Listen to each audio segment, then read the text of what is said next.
L'Unic Star, le uniche pagliette antibatteriche in commercio, prodotte anche per i marchi più importanti, sia nazionali che internazionali.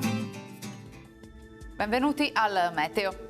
La parentesi insolitamente fresca sull'Italia volge al termine. Nella seconda parte della settimana la rimonta dell'alta pressione ripristinerà tipiche condizioni da piena estate. Il rialzo termico però sarà graduale e non estremo. Vediamo il dettaglio.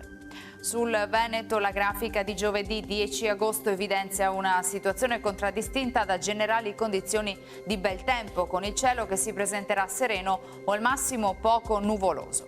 Temperature come detto in aumento, minime tra 13 e 19 gradi, massime tra 25 e 30 gradi all'incirca.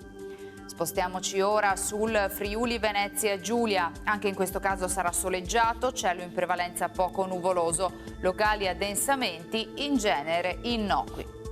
Temperature minime tra 15 e 20 gradi, massime sui 26-28 gradi. Infine diamo uno sguardo alla situazione del Trentino Alto Adige, dove dominerà il sole, salvo la presenza di addensamenti a nord con isolati piovaschi associati.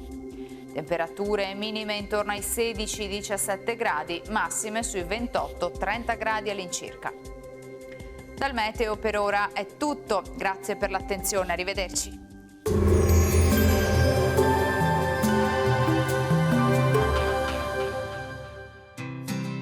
L'Unic Star, le uniche pagliette antibatteriche in commercio, prodotte anche per i marchi più importanti, sia nazionali che internazionali.